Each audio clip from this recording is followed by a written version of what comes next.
Welcome to Aria, a powerful journey through true stories filled with love, deception, and betrayal. If these videos bring you joy, don't just watch, hit that like button and let your appreciation be known. The impact is deeper than you think. Let's explore the story that reveals itself today. Never did I think I would be the kind of woman to tell a story like this. Just a year ago, I would have laughed off that question, shaking my head in disbelief. Yet here I am, grappling with a storm of events that swept me away. Unforeseen, uninvited, and utterly unimaginable. Let me introduce myself. I'm Lauren. For 14 years, I have walked alongside Daniel as his spouse. Our lives intertwined in college, he, deeply entrenched in engineering, while I charted my course through the education program. In our youth, we were broke, but our hearts burned with an unstoppable fire. His gift for laughter brightened my days, and even now he catches me off guard with a smile when I least expect it. We exchanged vows right after graduation, stepping into a life of simplicity together. He set out on a path with a small company, while I took on the challenge of teaching fourth graders. It was devoid of glamour, but it provided a profound sense of steadiness, safety, and familiarity that resonated deeply. Our life, for the most part, flowed quietly, yet beneath the surface, emotions churned with intensity. We bought a home in the suburbs, near the city but far enough that the night air was filled with silence, a soothing escape from the chaos beyond our windows. Our lives revolve around our two children, Noah and Sophie, as they journey through the ups and downs of elementary school. Each day is filled with the hustle of packing lunches, wrestling with homework, cheering at soccer practices, and setting off on weekend trips to Target, the rhythmic pulse of everyday existence. To an outsider, we seemed like the perfect family, seemingly without a single flaw. As time went on, everything changed. Or perhaps it didn't change at all, it simply faded away, piece by piece. The thrill, the spontaneous moments, the deep conversations over takeout on the floor of our first apartment. Each memory slowly slipped away into the shadows. I bear no ill will against Daniel, not entirely. Existence has become a heavy burden, with bills piling up, work pressing down, and the unending tide of chores and obligations closing in. We both grew tired. We stopped asking about each other, sharing the same space while our connection faded into silence. The memory haunts me, that fateful day when I first met James. It was a Wednesday in late October, right after the parent-teacher conferences. I felt utterly drained after a long day of back-to-back meetings with parents, having stayed late to confront the mountain of grading that loomed ahead. I left the school around 7 p.m.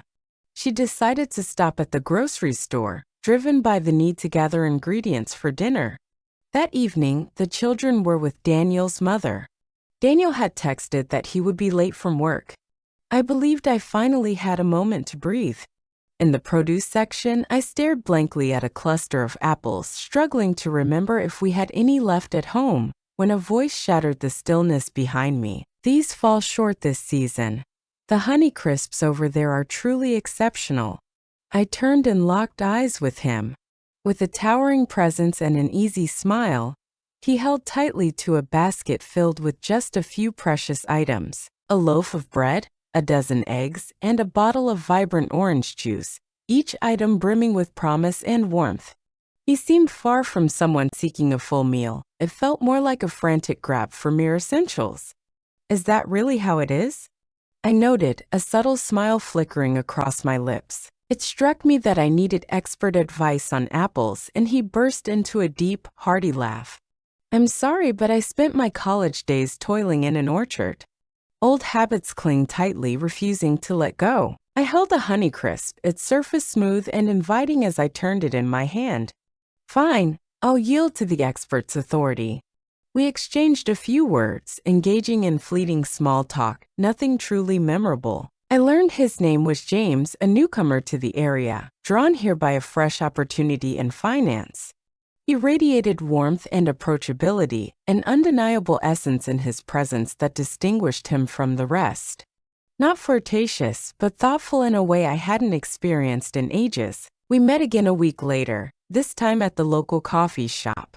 On a Saturday morning, I sat surrounded by papers, clutching my second cup of coffee, fighting to find the will to push through the task before me. James stepped into the room, locked eyes with me, and a spark of unexpected joy flickered across their face. "So it's Lauren? Does the apple evoke uncertainty?" I laughed, caught red-handed. He grabbed his drink and asked if he could join me.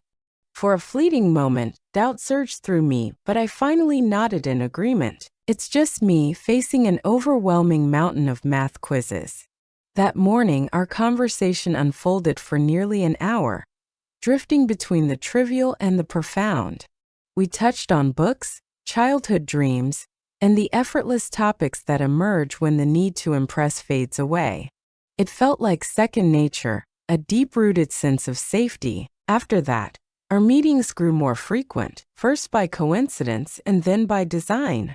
With a cup of coffee cradled in my hand, I step into the park, anticipation coursing through me. It started as a quiet tremor, like a soft ripple shattering the stillness of tranquil waters. At first, I couldn't see it as anything more than a fleeting moment. No clear line was crossed. But what about the feelings involved? A chilling dread enveloped me, dragging me deeper into perilous shadows. I eagerly awaited those conversations, my heart racing with an intensity that felt almost excessive. James took in my words, and for the first time in ages, I felt a profound sense of being truly seen. He remembered every detail I shared, the little things, like my favorite tea and my love for thunderstorms. He asked questions. He noticed the moments when I seemed drained or frustrated. As I shared my thoughts about my students, I noticed a flicker of true interest ignite in his eyes. Daniel was endlessly adrift in his own mind. He battled countless obstacles at work, and I could feel the heavy burden of pressure bearing down on him. Still, the gap between us grew ever larger. Evening conversations faded into hollow plans. Who will gather the children? What bills remain unpaid? When should the car get its oil changed? Our talks about the day's events have suddenly stopped. Our paths split and we became strangers. On a December evening, James and I sat in my car, the world outside fading as we lingered just outside the coffee shop. The air was sharp, snowflakes falling like whispers, and the burden of goodbye pressed down on us. We explored the heart of holidays and the ties of family, alongside the strange loneliness that can creep in during that time. "I used to think solitude meant being alone," he said, his eyes fixed on the road ahead. "Yet, I can feel utterly alone, even when surrounded by people." His words hit me hard, echoing in my soul as I felt the same way. Once I belonged to a family, cherished by a devoted husband and two radiant children at my side. A deep isolation clung to me, as if I were on autopilot, watching my life unfold from afar. I stood still, eyes locked on the fragile snowflakes collecting on the glass. He chuckled softly, acknowledging the hint of gloom in his words. "No," I whispered, my heart heavy. "It doesn't just exist. It strikes a chord of genuine emotion." A heavy silence lingered, speaking volumes beyond what words could express. In that moment, we both felt it. A shift, unspoken yet heavy, hanging in the air like a storm waiting to break. Driving home through the darkness, guilt clung to me like a shadow, suffocating and relentless. It wasn't triggered by a specific event. It was a deep longing within me that stirred my soul. That realization crashed over me like a wave of dread. I never thought I could be the one to break trust. Loyalty, dependability, trustworthiness, these were the pillars of my identity, the very essence of who I was. Recently, I felt a profound disconnect from who I truly am. I felt an overwhelming weight of invisibility pressing down on me. In that moment, James saw me for the first time, and the weeks that followed blurred into a whirlwind of emotions. I tried to pull away, to carve out distance between us. I stopped going to the coffee shop on Saturdays and ignored a few messages. I told myself it was just a passing phase, a friendship that had dared to dip into deeper emotions. It was anything but simple. The more I tried to pull away, the more intense the pull grew. On a cold January afternoon, fate led me to him again at the bookstore. Destiny's threads felt tightly woven, or maybe it was just a twist of chance. Either way, our conversation picked up again. This time, I let it take me completely. We hadn't done anything wrong, at least not by the rules, but I felt myself on the edge of something vast and unknown, unsure if I had the strength to turn back. In that instant, everything began to unravel. After that day at the bookstore, everything changed in an instant, leaving me breathless. What happened between James and me was unexpected. We rushed forward, never hesitating to cross any lines. It seemed we had silently agreed to end the pretense. The chains that once bound us had vanished into thin air. Our exchanges grew more frequent, innocent at first. Just brief, thoughtful messages exchanged throughout the day. "I hope your morning is bright." I stumbled upon this and it instantly brought you to mind. What happened at that student conference? Every message held a weight that transcended its surface, and I felt it deeply. Every buzz of my phone sent a jolt through me, a mix of excitement and remorse that was both exhilarating and unsettling. Excuses spilled from my lips, each one more desperate than the last. I stayed behind at school, pretending to have more grading and meetings to handle. Daniel took it in, his mind barely registering the weight of the decision. He was lost in his work, endlessly distracted and exhausted. A part of me held a deep-seated bitterness at how easily I could slip away, leaving no Daniel behind. A part of me despised myself for holding on to this bitterness. On a dreary February afternoon, I told Daniel about my school workshop, promising I wouldn't be back until after dinner. Instead, I found James at a charming cafe tucked away in a quiet corner of the town. In a snug booth by the window, we talked, coffee cups warming our hands while rain poured down the glass, crafting a moment that felt frozen in time. We had found a hidden moment, separate from the turmoil of life, a fleeting treasure meant just for us to share. "I've never felt like this," he murmured, his drink swirling in his hand. "It has been quite a while." As I looked at him, a sharp pang of sorrow seized my heart.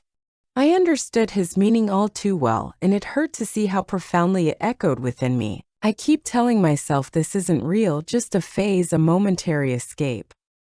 He lifted his eyes to mine, a steady intensity burning within them. "Is it just a distraction?"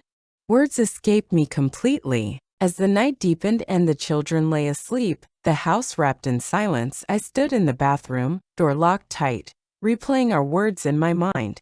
I was lost, grappling with the weight of my choices.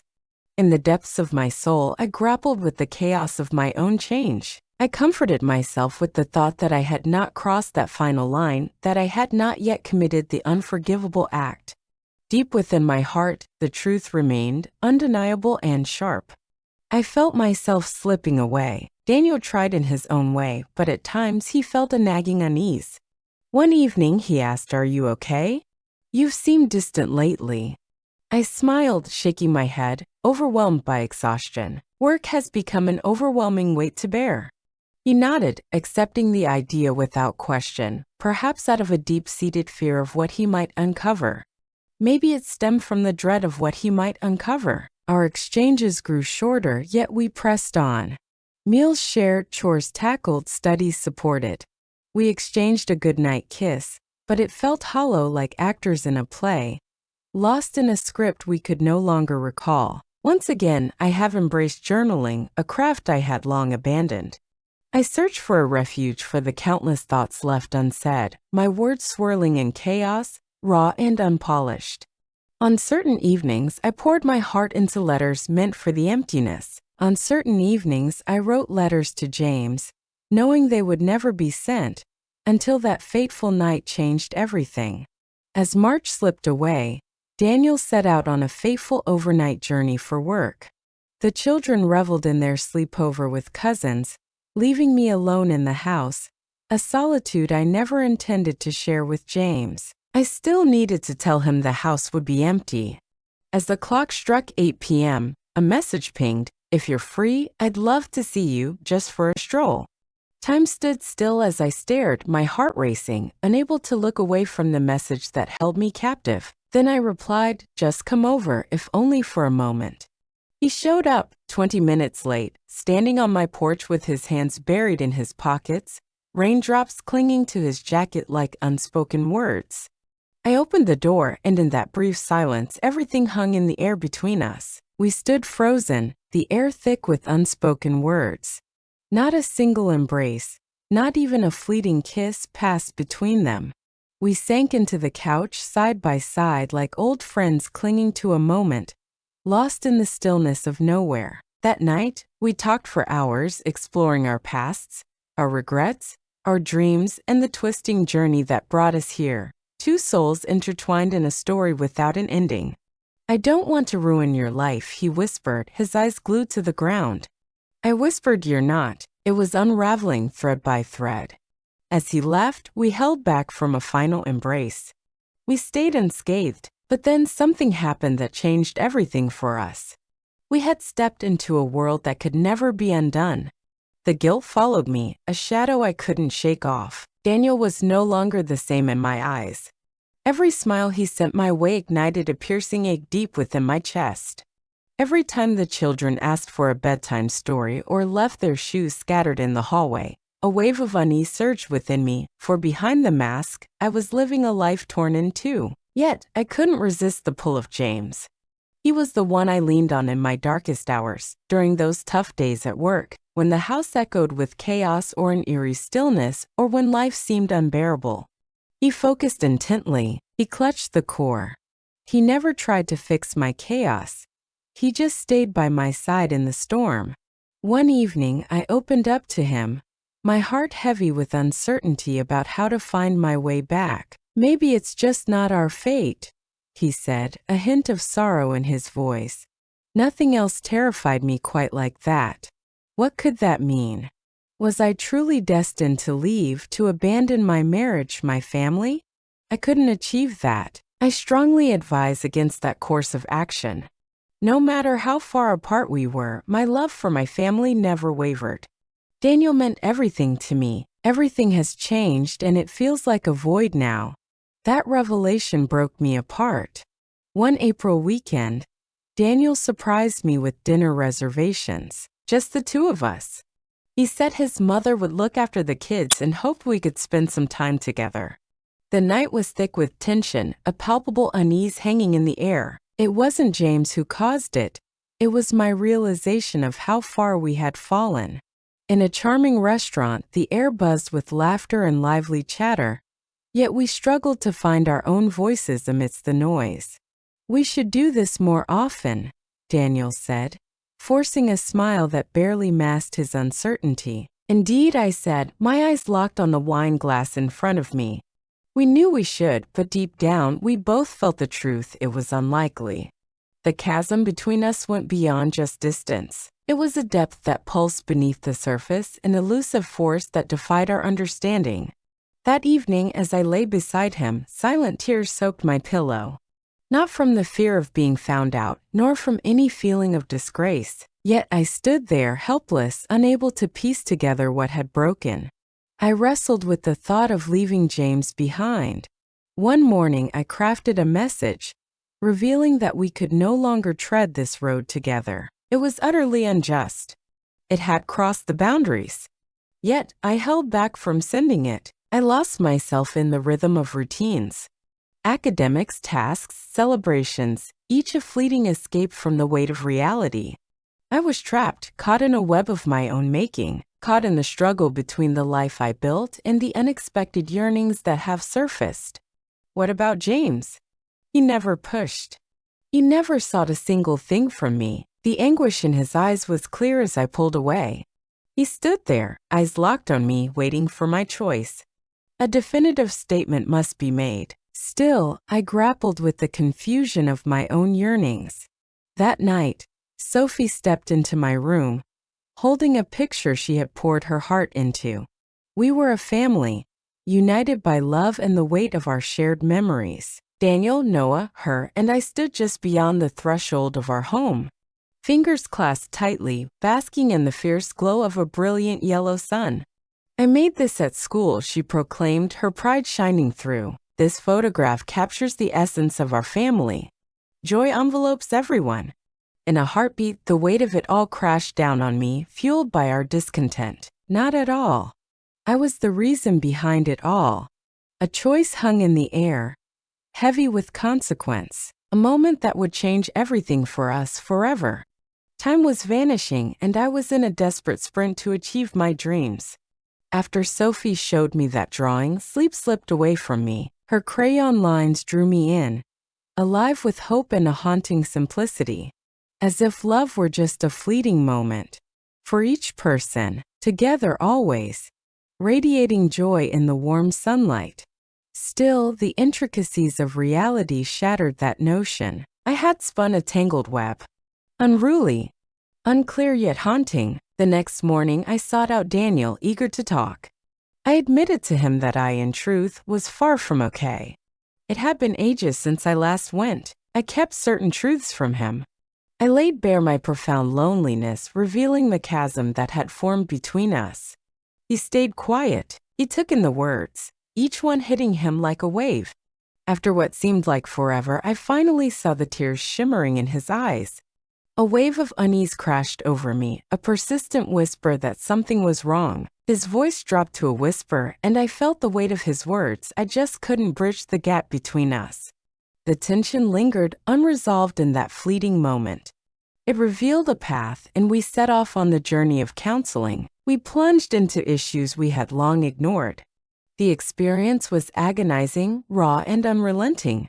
It was without a doubt real. After what seemed like an eternity, a flicker of hope ignited inside me, hinting that maybe, just maybe, we had a real chance. I ended my relationship with James. I revealed my choice to stay. He nodded, conveying his understanding, and offered me his heartfelt wishes. No harsh words were exchanged. In quiet moments, I find myself lost in thoughts of what might have been, the weight of our bond lingering in the air. Still, I hold no regrets about my choice. Love isn't solely about seeking recognition. It's about the struggle to come together again. The future is shrouded in uncertainty, but I feel